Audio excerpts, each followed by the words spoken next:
작은 서점.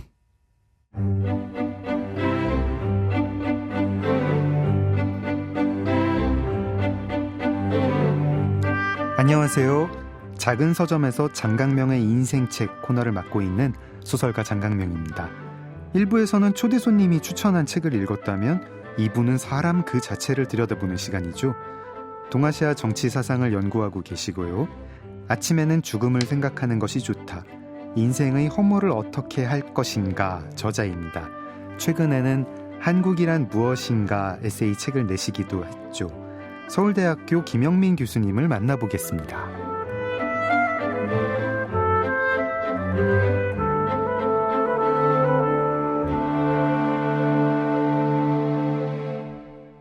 네, 교수님 어서 오세요. 네, 안녕하세요. 네. 오늘은 김영민이라는 사람 책을 읽는 시간이고요. 근데 어제 말씀드렸듯이 논어 이야기도 좀 해보겠습니다. 근데 이게 너무 자연스럽게 연결이 되는 게 지금 이제 최근에 한국이란 무엇인가 책을 내셨잖아요. 네. 그리고 제가 그 책을 지금 굉장히 재미있게 읽고 있는데 거기에도 유교 이야기가 나오더라고요. 적지 않은 비중으로 나오더라고요. 한국이란 무엇인가는 이제 뭐 한국의 과거, 한국의 현재, 한국의 미래 이렇게 3부로 구성된 뭐 에세이집, 칼럼집인데 여기에 제가 진짜 두 편의 글을 너무 포복절도하면서 읽었습니다. 그게 바로 공자와 논어와 관련이 있는 편인데 제목이 그 글의 제목이 한 편은 한국의 유사 종교 유교랜드라는 제목이고 또 한편 제목은 한국의 노비랜드라는 그런 글입니다. 교수님 이거 설명을 제가 웃겨가지고 못하겠어요. 교수님이 좀 해주시죠. 그 유교랜드는 진짜로 유교랜드라는 곳이 있습니다. 안동에 있고 네. 실제로 거기를 갔다 온 소회를 가감없이 네. 적었는데 그렇게 가감없이 적는 것만으로도 어쨌든 장 선생님을 웃게 하는데 저 말고도 굉장히 그 글 읽으면서 웃은 분들이 많으시더라고요. 제가 특별히 무슨 뭐 없는 얘기를 한 건 아니고 진짜 있는 그대로 그렇게 적은 거고요.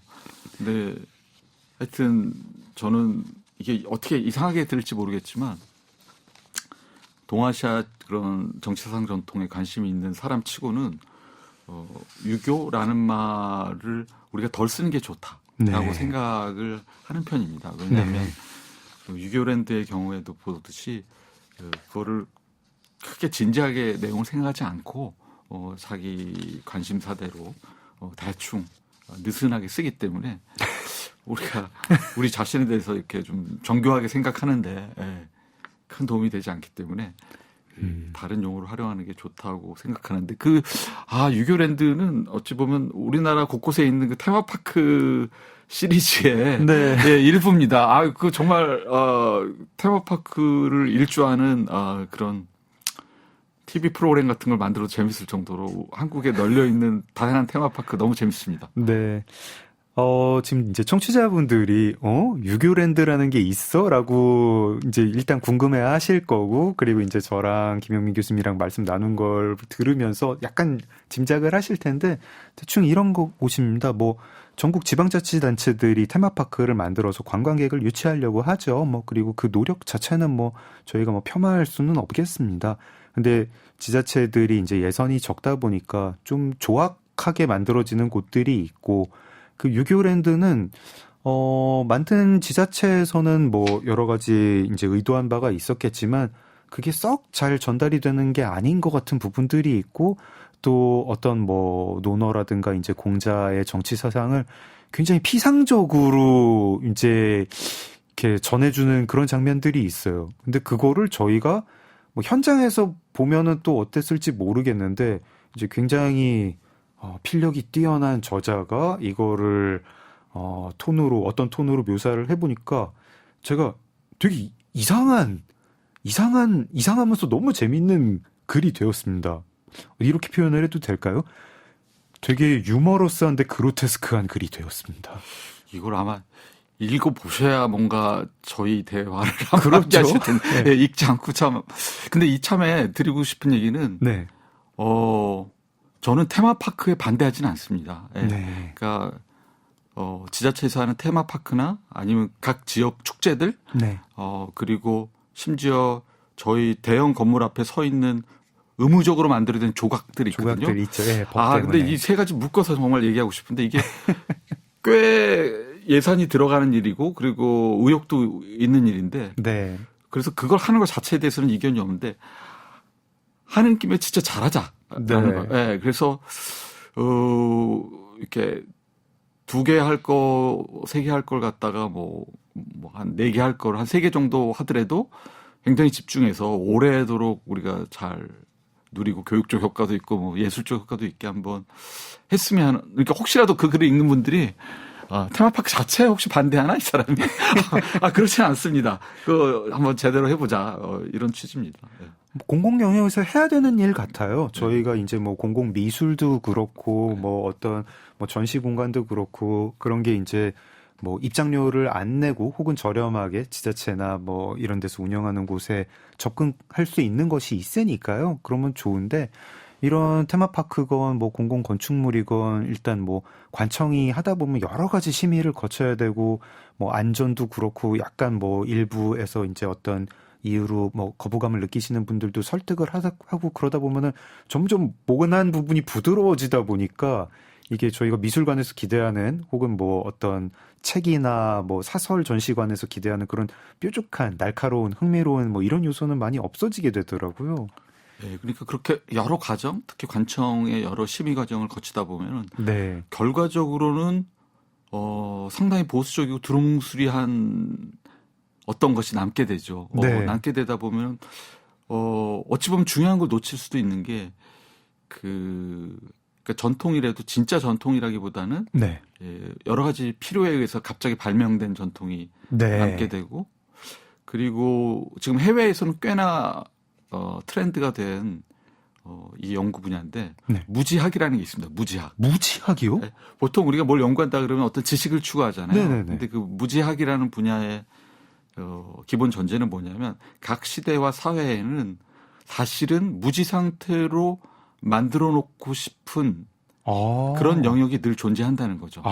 그래서 어쨌든 그런 테마파크에는 묘하게 억압된 부분들이 네. 있고 오히려 그런 걸 발견하는 것들이 오히려 우리의 상상력을 자극할 수도 있고 그래서 그 노비랜드 얘기는 그겁니다. 그러니까 네. 그렇게 많은 테마파크들이 있는데 네. 진짜 중요한 노비랜드는 없다. 그러니까 우리 과거에 많게는 3분의 1, 적게는 4분의 1 정도 네. 존재했다는 노비야말로 어쨌든 우리 역사를 설명할 수 있는 네. 중요한 요소인데 어디 하나쯤에는 그걸 좀 탐구하는 네. 그런 게 있으면 좋을 것 같은데 그것도 사실은 20세기에 우리가 무지 상태에 두고 싶었던 네. 어떤 영역이라고 할 수 있죠. 네.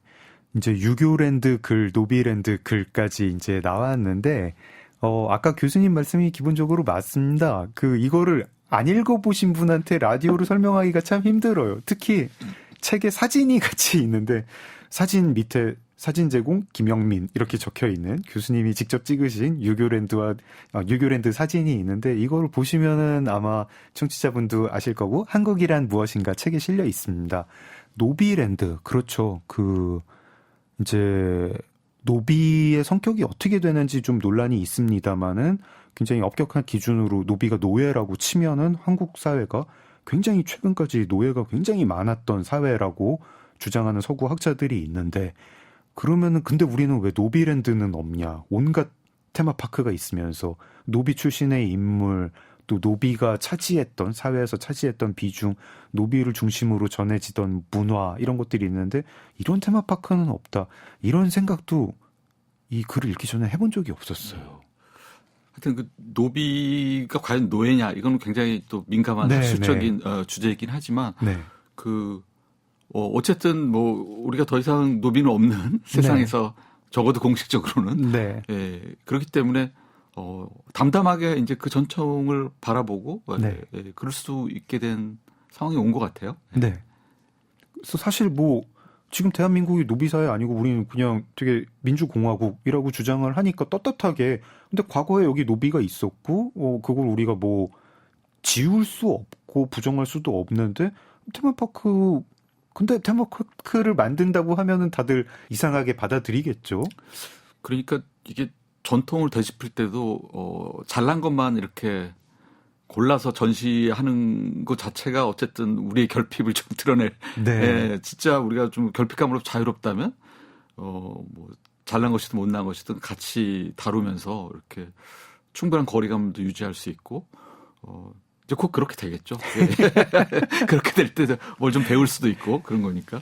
제가 한국이란 무엇인가 책을 읽으면서 그런 데에서 굉장히 무릎을 많이 치게 됩니다. 저희는 지자체 테마파크가 참 많은데 조악하다 이러면서 혀를 끌끌 차는 걸로 이제 지나쳤는데, 그리고 많은 이제 뭐 신문 기사에서 뭐 예산 낭비 사례 뭐 이런 게 있으면 아이고 이런 게 있었어 하고 넘어가는데, 근데 왜 노비 테마파크는 없지? 이런 발상 해본 적도 없고, 생각을 해보니까 끄덕끄덕하게 되는데, 아까 무지학 관련해가지고 말씀해 주셨을 때 저 다시 논어가 생각이 났어요.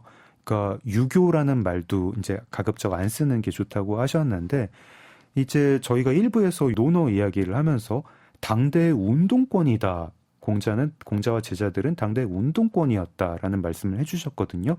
그리고 이 공자의 정치 이념 중에 분명히 지금 이 순간에도 또는 조선시대에도 사람들을 되게 불편하게 만드는 어떤 불온한 측면, 어떤 혁명가적인 측면, 그런 게 있었습니다. 근데 저희가 그런 건 애써 누르고 새로운 전통을 막 발명해서, 그래서 어떤 뭐 습속을, 어떤 관습을 막 관례가 섞인 뭐 그런 사람을 이제 구속하는 그런 관례를 만들었고, 많은 사람들이 이제 유교라는 말을 들으면은 그런 생각을 하겠죠. 그거 가부장제, 사람들 옥죄이는 거, 이런 걸 하게 되고, 이제 교수님 글을 읽다가 깨쳤는데, 그래, 유교라는 거는 이게 어디서 나온 거지 도대체? 공자가 자기가 종교 지도자라고 얘기한 적이 없는데 우리는 왜 어느 순간 이 공자의 가르침을 무슨 종교처럼 생각을 하고 있지? 이런 생각이 들었어요. 어제 원래 이제 일부에서 논어 이야기를 하면서도 얘기를 여쭙고 싶었는데, 지금 한번 여쭤봅니다. 유교 어떻게 돼야 됩니까, 저희가? 일단 그 유교가 무엇이든 공자는 그걸 몰랐던 사람이죠. 예. 그렇죠. 예, 네. 예, 유교라는 게 생겨나기 이전의 사람인 거고. 근데 뭐 중요한 거는 유교라는 말 자체가 시대마다 다 다른 뜻이었다는 거. 예. 그리고 현재도 굉장히 달리 쓰고 있다는 거. 네. 근데 그렇게 느슨하게 쓰이는 말은 너무 남용하면 우리가 정확한 의미를 담기 어렵고. 네. 근데 그 유교라고 할 때 그 유자라는 말만 해도 네. 우리가 불교할 때 불자 혹은 뭐 묵가 할 때 뭐 묵자 뭐 이런 그런 단어보다 훨씬 넓은 의미에 어찌 보면 거의 뭐 식자층 일반 정도를 의미하는 그런 느슨한 말이었기 때문에 네. 이게 뭐 유교란 말을 쓰면 안 된다 할지 뭐 이런 얘기가 아니라 뭔가를 정교하게 논의하기에는 그다지 적합하지 않은 말이라는 얘기고, 그리고 아까 말씀하셨던 이제 공자의 이미지도 진짜 공자가 어떤 인물인가에 대해서는 우리는 냉정하게 말하면 알 소리가 없는 거죠. 네. 그러니까 그 운동권적인 모습으로 공자를 묘사해서 전한 네. 텍스트도 있는 거고, 그리고 거의 신에 가까운 모습도 있는 거고, 그리고 사람들이 낯설겠지만 난폭하게 폭력을 휘두르는 그런 모습. 뭐 누구의 무릎을 뭐 지팡이로 쳤다 뭐 이런 얘기가 나오죠. 아니, 그러니까 훨씬 더 이렇게 춤을 잘못 췄다는 이유로 그 무용수들의 목을 일제히 날려버려라 뭐 이렇게 얘기한 모습들. 그런 모습도 있습니다. 네. 그래서 굉장히 여러 가지 공자의 모습이 경쟁 상태였던 거고. 네. 정치를 원했으나 정치에서 실패해서 나중에 뭐 학생들이랑 그 학문을 했다. 이거는 사마천의 이제 공자세가라는 공자 전기에 나오는데, 이게 사마천 자신의 처지를 굉장히 투영한 얘기고요. 네. 그러니까 논어 못지않게 읽어보시면 좋을 것 같은 게 사마천 사기의 공자세가죠. 거기 보면은 그 당시까지 내려오던 공자의 굉장히 다양한 모습들이 이것저것 편린들이 실려 있고, 그 중에는 아까 말씀드렸듯이 굉장히 폭력적으로 보이는 공자의 모습. 네. 그 사람 좀 춤 좀 이상하게 췄다고 저렇게까지 할 수 있나 싶은 예, 그런 모습도 실려 있습니다. 그래서 아주 냉정하게 얘기하자면 우리는 정말 잘 알 수 없고 네. 공자의 모습에 대해서. 근데 어쨌든 논어라는 것이 우리한테 꼭 읽어야 되는 책으로 자리 잡으면서 네. 그 논어 내부에서 전하는 모습이 거의 공자의 모습을 대표하게끔 네. 그렇게 된 것이죠. 근데 유교는 정확히 어떻게 이렇게 이제 한국 사회에 이렇게 영향을 미치게 된 건가요? 조선 때 어떻게 이렇게 무슨 그게 종교처럼 그렇게 만들어진 건가요? 그러니까 무엇이든지 이게 사실은 거기에 대해서 깊이 생각하지 않다가 갑자기 거대한 위기, 위협들이 생기면은 우리가 누구였지, 뭐였지 이런 질문을 그렇죠. 던지고 새로 정리를 하죠. 그래서 우리가 지금 굉장히 익숙한 유교의 모습은 19세기 후반, 20세기 초를 거치면서 네. 그 서양 문명을 뭐 그 전에도 받아들였지만 네. 보다 적극적으로 받아들이면서 과거를 어떻게든 요약 정리를 해야겠다라는 욕망, 네. 의 산물이죠. 그 산물이고 그 전에는 뭐 선교사들이 카톨릭 선교사들이 왔을 때 우리랑 다른 저건 뭐지 하는 과정에서 또 유교의 모습이 정리된 적이 있고, 네. 그리고 아까 말한 한나라 때 같은 경우는 이것저것 전해 내려오는 텍스트를 한번 정리하는 과정에서 또 뭔가 정리되고, 그러니까 이런 계기들이 계속 있기 때문에 간단하게 대답할 수 없는 질문이기도 하고, 마찬가지 이유에서 누가 함부로 유교가 어떻다 저떻다 뭐 몇 마디로 정리하는 사람이 있다면 네. 제가 권하는 거는 의심할 필요가 있다. 예. 알겠습니다. 작은 서점 장강명의 인생책. 작은 서점 장강명의 인생책, 김영민 교수님과 함께하고 있습니다. 영화평론으로 신춘문예에 등단을 하셨죠. 그리고 최근에는 이제 소설가로 데뷔도 하셨고요. 저 교수님 소설을 되게 재밌게 읽고 있습니다. 발표하신 거는 다 읽었습니다. 근데 이제 누가 이제 여쭤보면은, 그러면은 김영민 작가님은 어떤 사람입니까? 하고 여쭤보면 결국에는 그냥 연구자로 수렴된다고 하셨어요. 소설 작업이나 평론 작업 좀 어떻게 생각하시는지도 궁금하고, 그렇지만 나는 연구자다라는 말씀은 무슨 뜻인지도 좀 여쭤보고 싶습니다. 연구자라는 말을 풀면 이제 공부하는 사람으로 풀 수도 있는데, 네. 저는 그 정체성이 아주 좋다고 생각해요. 일단 제가 삽질을 해도 네. 위안이 됩니다. 나 공부하는 사람이니까, 나 완벽한 사람이 아니라 공부 와중에 있는 사람이니까 삽질을 해도 배우는 게 실수해도 있고. 되고, 이 배우는 도정, 나아지는 도정에 있다. 그리고 공부한다는 것도 나아지는 과정에 있다는 것이기도 해서 네. 스스로에 대한 격려도 되고, 그리고 뭔가 멈춰 있거나 정체된 상태가 아니라는 의미도 되고, 네. 그리고 이건 뭐 제 인생관이기도 한데, 인생은 오리무중이다 이런 생각을 늘 하고 살거든요. 네. 그래서 누가 인생에 대해서 일도양단으로 얘기하거나 미래를 예측하는 사람에 대해서 저는 늘 우려하는데, 인생을 만약에 산다는 걸 오리무중으로 생각하면 공부하는 자만큼 좋은 자세가 없는 것 같아요. 네. 헤매도 되고, 그리고 결정적인 진리에 아직 도달하지 않고 도달하지 않아도 상관없는 사람이고, 네. 그리고 논어에도 또 공자님이 자기 자기 배우는 거에 관한은 네. 열심히 하는 사람이다 이런 취지의 얘기가 있죠. 그래서 사실은 뭐 말씀하셨듯이 다양한 종류의 글쓰기를 시도를 하죠. 그리고 그 장 선생님이 한때 일하셨던 동아일보에는 그 미술 그림을 네. 이제 평하는 글을 계속 쓰고 있는데, 네.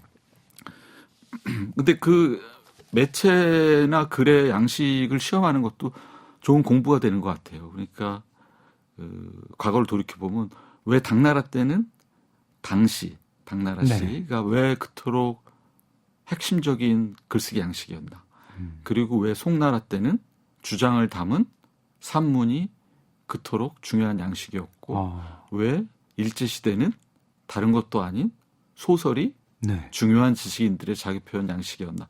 이런 것들이 저는 굉장히 중요한 질문들이고, 오늘날 무엇인가 생각을 표현할 때는 도대체 어떤 양식이 어떤 글쓰기가 좋은가 이거 자체도 너무 중요한 공부의 주제이라서 네.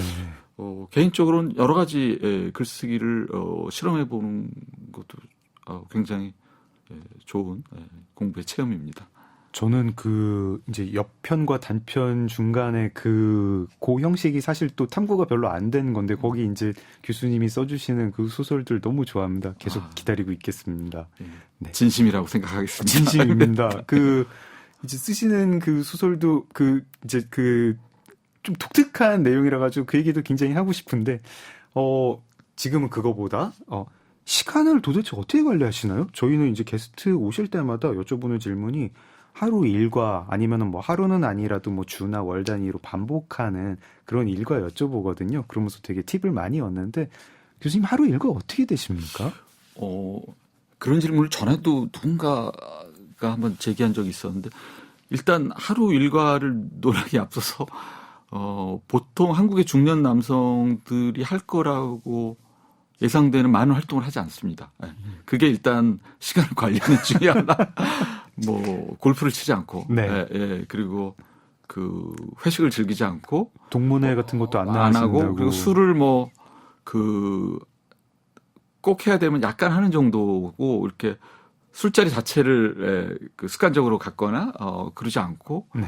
뭐 운전도 하지 않고, 뭐 굉장히 다양한 면에서 일단 안 하는 게 있는 거죠. 뭘 하기 위해서 안 하는 것들이 있는 거고. 하루의 루틴을 얘기하자면, 저는 굉장히 루틴을 지키는 걸 중요시하는데, 네. 그게 이제 에너지가 넘치지 않는 사람한테는 너무 중요하기 때문에, 아침에 일어나면은 아주 오랫동안 제가 해온 일이 있습니다. 일단 저 정도 나이가 되면 스트레칭이 없이는 하루 시작할 수 없습니다.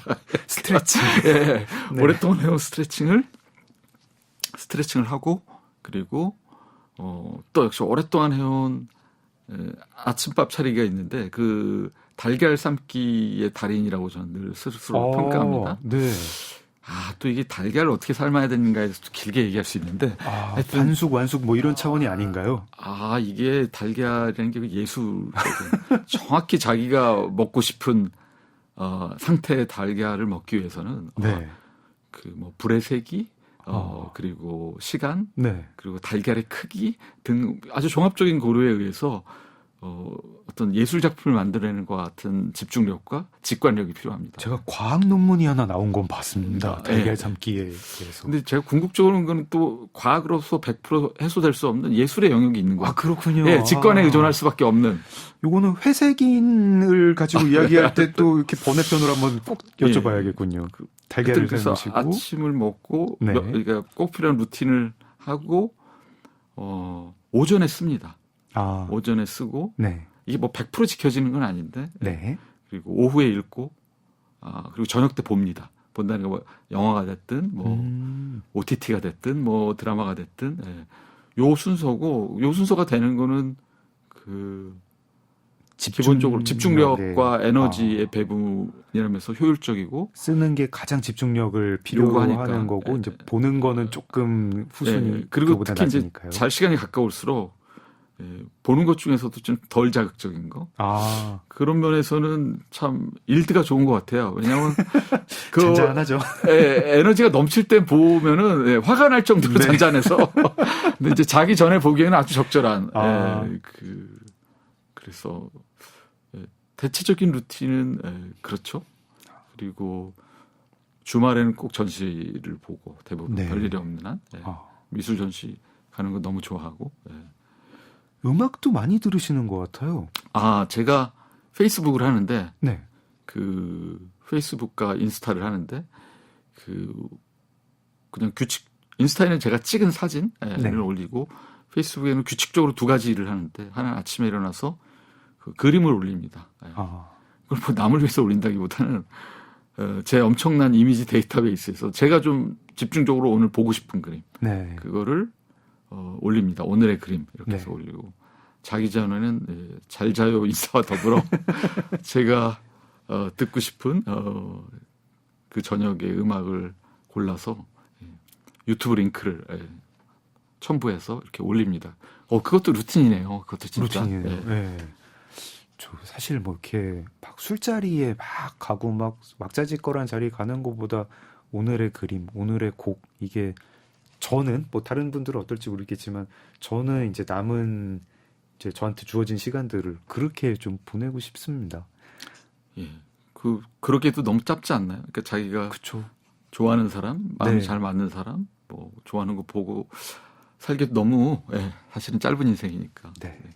이쯤에서 그럼 노래 한 곡 좀 추천 좀 부탁드릴게요. 네. 이게 Love is bigger than anything in its way 네. 라는 노래인데요. U2의. 유튜브. 이건 뭐 노래도 너무 좋지만 네. 제목도 참 좋은 거예요. 그 제목이 좋죠. 좋은데 네. 이게 만약에 Love is bigger than anything 에서 끝났으면 좀 네. 덜 좋을 것 같아요. 그냥 사랑에 대한 허구많은 찬양? 많이 듣는 말이죠. 예, 거기까지는. 예, 예. 뭐 근데, 사랑이 정말 위대해 뭐 이런 건데. 네, In its way라는 그게 그 제한이 네. 그 나름의 방식으로 네. 그게 제목의 어떤 사랑스러움을 한층 더 무조건적으로 좋은 게 아니라 네. 그래서 이 곡을 한번 골라봤습니다. 네. U2의 노래 듣겠습니다. Love is bigger than anything in its way.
작은 서점 장강명의 인생책 김영민 교수님과 함께하고 있습니다. 저희 노래 나가는 동안에 밖에서 막 PD님이랑 작가님이랑 막 아우성이 났어요. 삶은 달걀 어떻게 삶아야 되느냐.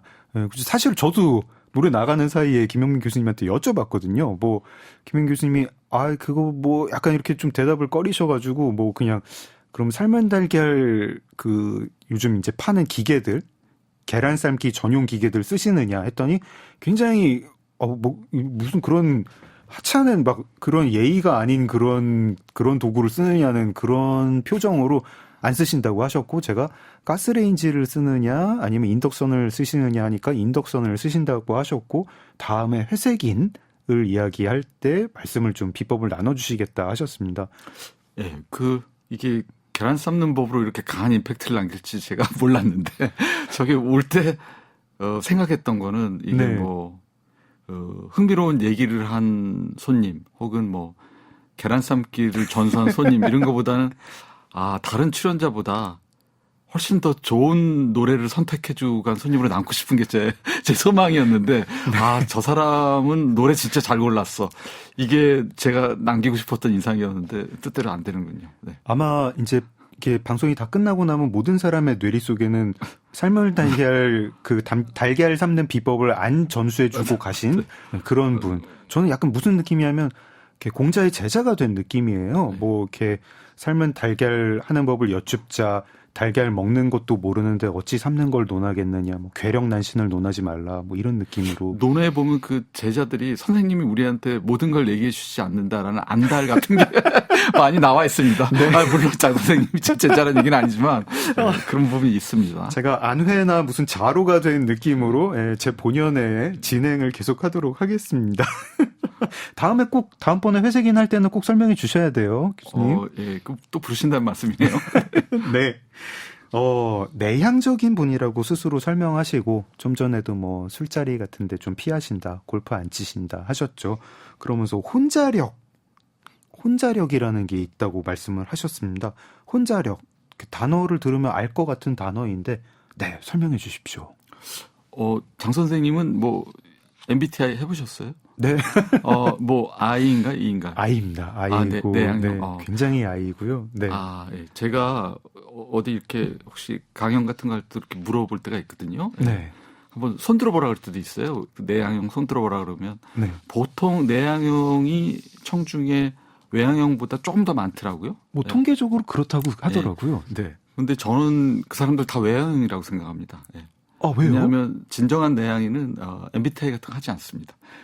그게 굉장히 중요한 지표입니다. 저도 내향인이 아니군요. 예. 그러니까 MBTI를 할 정도면 이 사회와 잘 이렇게 사회적 요구에 잘 적극적으로 부응하면서 그렇죠. 사는 분이 아닌가 하는 게 다른 사람이 관심 가지는 거 나도 해봐야지 하고 따라간 거죠. 사회성 이미. 지수가 아주 네.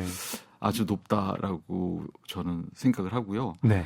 근데 그 내향형이라 하더라도 아마 장 선생님도 그러실 것 같은데 사실은 사회생활을 얼마나 즐겁게 하는 거하고는 또 다른 문제죠. 왜냐하면 네. 뭐 또 내향인들이 장착하고 있는 것 중에 하나가 그 생계형 외향인 네. 성향이거든요. 그러니까 살아남기 위해서 네. 그 오랫동안 부축해온 또 생계형 외향 기술이 있기 때문에 네. 그렇게 버텨 나가는 거고. 근데 내향인의 특징은 그렇게 멀쩡히 잘 살다가도 어쨌든 자기만의 시간이 필요한 사람이죠. 네. 예, 자기만의 침대. 예, 그 위에 들어가서 누워서 이불을 찰 시간이 네. 꼭 필요한 사람들이라고 할 수 있죠. 제가 혼자력이라는 단어를 들었을 때 그 단어는 이제 교수님이 만들어내신다는 아니요. 그거는 제가 만든 건 아닙니다. 그렇군요. 저는 교수님을 통해서 어쨌든 그 단어를 알게 됐는데 그 단어를 들었을 때 든 느낌은 뭐냐면요. 그런 게 있다. 그게 힘이다. 이런 생각을 했거든요. 그러니까 저도 뭐 저의 내향성 뭐 이라는 게 다른 사람을 그냥 멀리하는 그리고 혼자 있고 싶은 시간을 가지고 싶은 그런 욕망 정도는 있는데 그건 저한테 있는 거고 근데 어쨌든 그렇게 혼자 있을 때 그 시간을 뭐 단순히 뭐 제가 접하는 가구들을 제 취향에 맞게 세팅을 잘 해놓는다 이런 걸 떠나서 그 시간도 그냥 보낼 수도 있고 되게 알차게 뭔가 그 시간을 그냥 나 혼자 있으니까 됐어 이게 아니더라고요. 그 시간을 내가 어떻게 뭐라고 표현을 해야 될까요? 매니징을 한다? 혹은 그 시간에 내가 에너지를 어떤 식으로 하면 제가 이렇게 많이 받는데 그런 게 혼자력인가? 이게 그러니까 배우고 익히고 진짜 공자님 말씀처럼 배우고 때때로 익혀서 내가 어떤 근육을 키우는 혼자 있는 시간은 이랑 친해지는 근육을 키워야 된다. 이런 생각도 좀 들었습니다. 예. 근데 뭐 제가 혼자 있는 시간을 생각해 보면 네. 혼자 있기보다는 침대하고 같이 있는 시간이라고 생각을 합니다. 그러니까 침대는 저희의 친구. 침대와 대화를 나누는 저를 거부하지 않고 네. 늘 따뜻하게 받아주는. 다음번에 이제 삶은 달걀 추천도 그 비법도 설명을 듣고 좋은 침대도 추천을 받겠습니다. 어디 광고를 받아야 되지 않나요? 침대 회사 연락 주세요. 네. 근데 이런 거죠. 그러니까 혼자력이 강하고 내향적이지만 또 사회에 대한 관심이 있으시잖아요. 이렇게 논어라는 동아시아 정치 사상을 연구하게 된 그 과정도 시작은 내가 한국 사회를 잘 이해를 하고 싶다. 한국 사회에 대해서 연구를 하고 싶다. 그리고 지금도 계속 어떤 사회에 대한 이 발언을 하시고요. 근데 이제 제가 일부에서 이제 논어에 대한 설명을 들으면서 박수를 쳤던 게 저희가 정치 중독자가 좋아 보이지 않거든요. 자기를 어떤 뭐 정당 혹은 어느 정치인과 동일시하는 이런 사람이 좋아 보이지 않습니다. 그런가 하면은 또 내가 무슨 뭐 백이숙제라고 막 정치 얘기 내 앞에서 하지 마. 나 관심 없어. 그런 얘기는 뭐 추잡해서 못 듣겠어. 뭐 이런 것도 저는 좋아 보이지 않는 것 같아요. 그 사이에 어딘가 우리가 사회 속에서 사는 사람이고 좋은 사회란 무엇인가, 좋은 사회가 되려면 어떤 일을 해야 될까 이런 거 고민을 하고 이런 게 필요한 것 같은데 교수님도 어떤 공론장에 대한 책임감 같은 게 좀 있으신가요? 여러 사람이 보는 매체에 글을 쓰는 한 그 네. 책임감을 피해갈 수 없고 네. 근데 제가 느끼는 책임감은 좀 다를지도 모르겠네요. 왜냐하면 많은 사람들이 공론장에 참여하는 사람들이 자기가 생각하는 게 옳다. 그래서 상대방한테 이 생각을 전해야겠다. 네. 라는 입장으로 들어올 텐데 네. 저는 그보다는 그 논의가 생각보다 복잡하다. 네. 그리고 논의가 다른 차원에서 얘기하는 게 좋겠다라는 거를 늘 염두에 두는데 네. 왜냐하면 특히 정치 영역에 들어온 사람들의 특징이랄까 이런 것 중에 하나는 자기 확신이 너무 강해요. 제가 볼 때는 네. 자기 확신이 너무 강하기 때문에 남의 말을 잘 안 들을 수도 있고 듣다 하더라도 자기 생각을 바꾸는 계기로는 거의 사용하지 않는 경우가 많은데 네. 근데 저는 그 가능성을 잃지 않는 게 중요하다고 생각하거든요. 네. 정신의 스트레칭이 필요하다. 정신의 스트레칭. 네, 몸을 스트레칭하듯이 저희가 해가 갈수록 자기 원래 하던 생각에 고착이 되는데 어떻게 하면 우리가 생각을 바꿀 수 있는가? 이거 공론장의 역할 중에 하나는 사실은 자기 생각하는 거 계속 고성을 지르는 게 네. 공론장의 역할이 아니라 설득하고 또 설득 당할 수 있어야 되잖아요. 근데 네. 그게 자기가 옳은 말을 한다고 해서 설득이라는 현상이 일어나는 게 아니라 네. 말하는 사람이든 듣는 사람이든 자기 생각을 필요하다면 바꿀 수도 있다라는 생각을 해야 그런 일이 실제로 벌어지겠죠. 그래서 그게 제가 생각하는 어쨌든 공론장에서 글을 쓰는 중요한 책임 중에 하나고 한국 사회 좀 부족한 면이 아닌가? 많이 부족한 것 같습니다. 저 그래가지고 이제 교수님 글이 굉장히 이제 너무 감사하게 이제 막 귀하게 다가올 때도 있는데 사실 이런 얘기까지도 많이 하잖아요. 우리가 뭐 다른 차원에서 봐야 된다, 뭐 생각보다 복잡한 문제다, 막 그렇게 통쾌한 글에 열광하지 말자 이런 얘기까지는 또 하시는 분도 없지 않아 계시는데, 근데 제가 교수님 글을 읽을 때 느끼는 게 뭐냐면 그런 얘기까지는 하지만 그 다음에 거기서 노비랜드 테마파크는 왜 없을까? 이런 제안을 주시면 맞아 그거 왜 없지 하면서 여태까지 해본 얘기가 아니라 가지고 자연스럽게 다른 차원에서 생각을 하게 되더라고요. 우리는 노비랜드가 왜 없을까? 이런 생각 같은 거. 그래서 너무 웃기게도 읽고 재밌게도 읽고 남는 것도 많고 다른 생각을 하게 되고 그렇습니다. 감사합니다. 예. 한국이란 무엇인가를 2025년 5월에 읽으니까 굉장히 감흥이 있을 수밖에 없었죠. 사실 이 서문에도 이제 교수님도 그런 글을 남겨주셨고요. 2024년, 2025년 한국 사회의 이 모습이 이제 나중에 역사에 어떻게 남을까 되게 궁금하기도 하고 무슨 뭐 아관 파천 뭐 이런 식으로 남게 될까? 막 그거보다 더 큰 사건으로 남게 될까? 이런 생각도 들거든요. 교수님은 이 책 프롤로그에서는 한국을 다시 생각할 때라고 말씀을 하셨고요. 이제 한국을 이해할 언어를 새롭게 발명할 때 이런 말씀도 주셨어요. 조금 더 자세히 설명 부탁드립니다. 예, 저도 어쨌든 12월 달에 발발한 일의 네. 영향으로부터 자유롭지 않은데, 네. 당연히, 지금 법에 의해서, 네. 법적 절차에 의해서 처리될 것들이 진행 중이고, 그리고 그것이 가능한 한 신속히 잘 처리되기를 바라고, 네.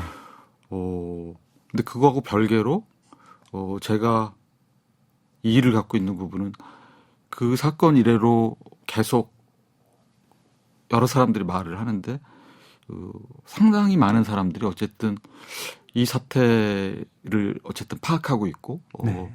근본적인 원인을 알고 있고 따라서 해결책을 제시하고 그런 자세에 대해서는 저는 이견이 있습니다. 왜냐하면 제가 네. 계속하는 생각은 이해에 실패하고 있다 생각이에요. 네. 그러니까 이거는 우리가 12월부터 겪고 있는 그 문제는 우리가 신속하게 처리를 해야 되지만 네.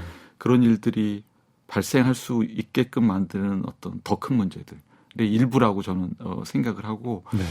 그걸 깊이 탐구하지 않으면은 사실은 다른 형태로 네. 문제가 얼마든지 빈발할 수 있는 거기고 그리고 많은 사람들이 놀랐듯이 지금까지 우리가 사는 사회를 충분히 이해하고 있었나? 여기에 대한 데까지 저는 한번 반성이 갈 필요가 있고 네. 그래서 하나 둘씩 차곡차곡 우리가 너무도 당연한 거라고 생각했던 것들부터 되짚을 필요가 있다. 뭐 우리가 지금 투표일이 다가오니까 투표 얘기를 한번 해보죠. 그러면 네.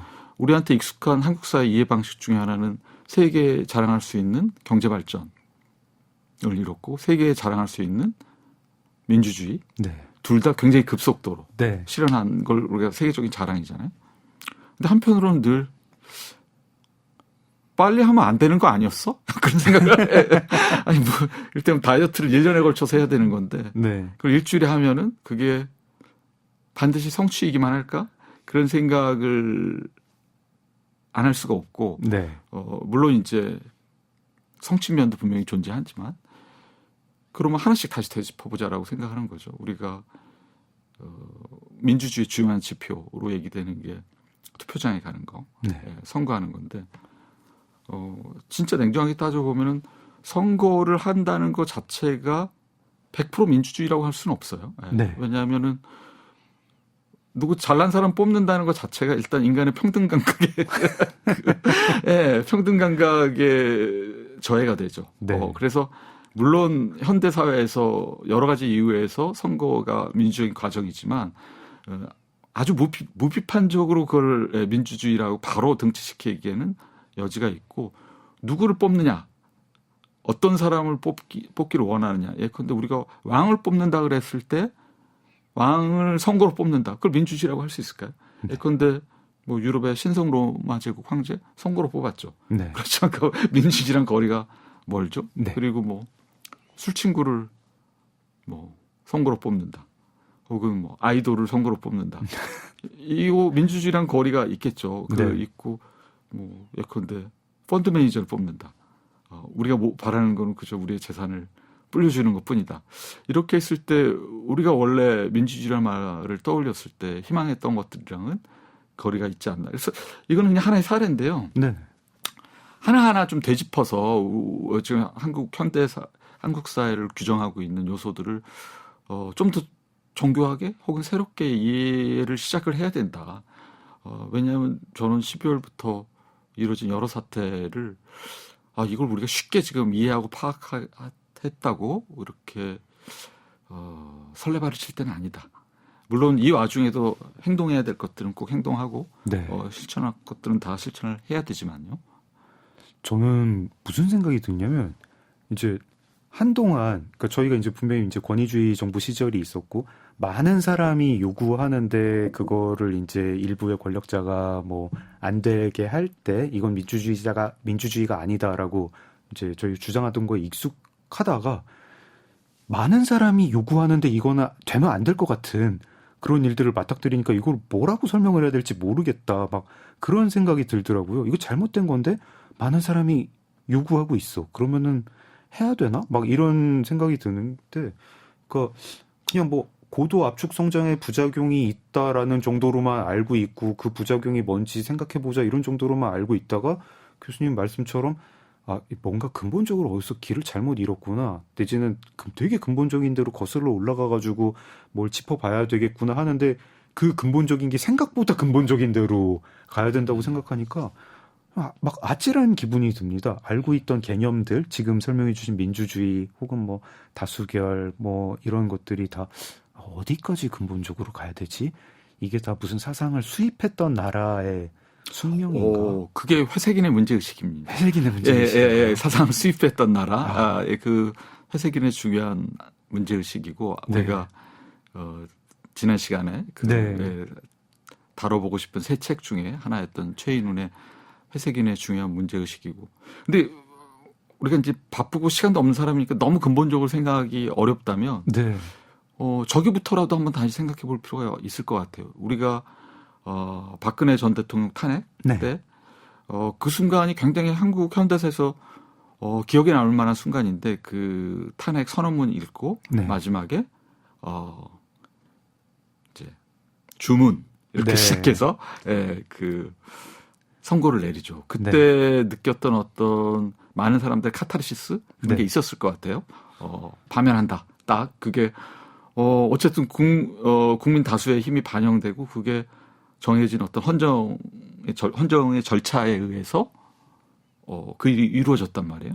그러니까 저희가 야만인이 아니라는 걸 증명하는 거죠. 뭐 이렇게 굉장히 그걸 증명을 하고 그 카타르시스 상당히 잊을 수 없는데 그 이후에 전개된 한국의 모습을 보면 그 카타르시스조차 제대로 이해한 걸까라는 생각을 누구도 그 이후에 역사가 이렇게 흘러갔을 거라고 예상 못했을 거예요. 지금 생각해보니까 되게 이렇게 등골이 서늘한 게 그때 저희가 숙제를 푼 게 아니라 사실은 숙제를 받은 건데 숙제를 풀었다고 생각을 다 잘 이해하고 뭔가 해결했고 와 숙제 잘 해결했어. 우린 역시 숙제를 해결할 능력이 있는 사람이었어 했는데 사실은 숙제를 받은 거였고 그 숙제 아직 안 풀었고 더 무거운 숙제가 네. 당도한 것 같습니다. 청취자 여러분 내년 혹은 내후년에 최인훈의 회색인을 이야기하면서 삶을 달걀 잘 살면 비결 제가 꼭 그때 교수님께 여쭤보고 침대 추천도 받겠습니다. 오늘은 이렇게 이야기가 막 뭐가 재밌어질만 하니까 또 이렇게 시간이 다 차버렸어요. 그래서 교수님 이제 계획을 좀 여쭤봐야죠. 논어 관련해서 논어 프로젝트 구상 중이라고 하셨는데 요것만 짧게 여쭤보겠습니다. 그 책에 나온 설명은 논어 에세이에 이어서 논어 번역 비평, 그다음에 논어 해설, 마지막에 논어 세번역까지 하는 게 어떤 이 논어 프로젝트라고 개인적 프로젝트라고 말씀을 하셨는데 또 그런 말씀도 하시고 장기적인 목표로는 한국 정치 사상사를 쓰고 싶다 이런 말씀도 하셨습니다. 네, 그 논어는 어쨌든 고전에 대한 제 관심 그리고 한국 정치 사상사 혹은 한국 사상사는 어쨌든 저의 오래된 한국에 대한 관심. 네.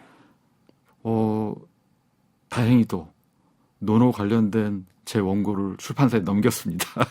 그런가요? 넘겼고, 근데 이제 그 편집 과정이 오래되기 때문에 네. 정확히 언제 나올지는 예측할 수 없으나 원고를 넘겼고 상당한 분량을 가지고서 3권 정도로 나올 것 같습니다. 그럼 번역 비평이랑 뭐 해설 세번역까지 전부 다. 어머나 너무 기대됩니다. 넘겼습니다. 그래서 넘겨서 혹시 논어 관련돼서 제가 장강명 선생님이랑 나눴던 대화가 미진하다고 느끼시는 분들 그 책이 나오면은 읽어주십사 이렇게 부탁드리고요. 그리고 그 책이 나오면 제 입장에서는 상당히 후련한 게 이제 드디어 본격적으로 한국에 대해서 책을 쓸 수 있겠구나. 한국 정치사상사는 그걸 바로 쓸 건 아니고요. 네. 그 전에 이제 구상하고 있는 여러 책들이 있습니다. 한국 관련된 것들이죠, 다.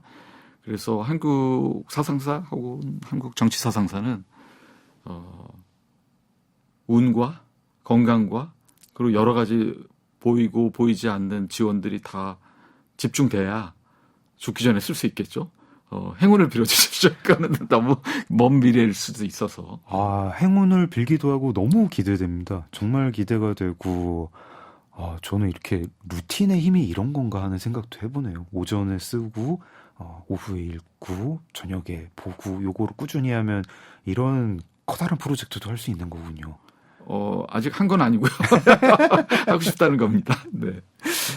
다음번에 회색인 이야기를 할 때 어디까지 진행이 됐는지도 여쭤보고 달걀 삶는 비법도 여쭤보고 그러겠습니다. 교수님 굉장히 이렇게 더 이야기를 나누고 싶은데 정말 아쉽습니다. 마지막으로 추천곡 한 곡 더 부탁드릴게요. 그 마지막으로는 제가 스페이스 어더티라는 그 유명한 가수죠. 그 데이빗 보위의 노래인데 제가 오늘 들려드리고 싶은 거는 데이빗 보위의 목소리로 부른 버전이 아니라 영화 월터의 상상은 현실이 된다라는 아주 재밌는 영화가 있습니다. 그 영화에 삽입된 버전으로 들려드리고 싶은데요. 그 영화를 보면 진짜 가끔가다 그런 생각하지 않나요? 현실을 떠나서 한번 우주에 가고 싶다 그런 마음이 드는데 그런 마음을 아주 절실하게 한번 느낄 수 있는 영화고 그래서 그 영화에 삽입된 바로 그 버전으로 한번 듣고 싶습니다. 그 영화의 굉장히 인상적인 장면이죠. 바다에 뛰어들기 전에 나오는 장면인데. 보셨군요, 장 네. 선생님. 네.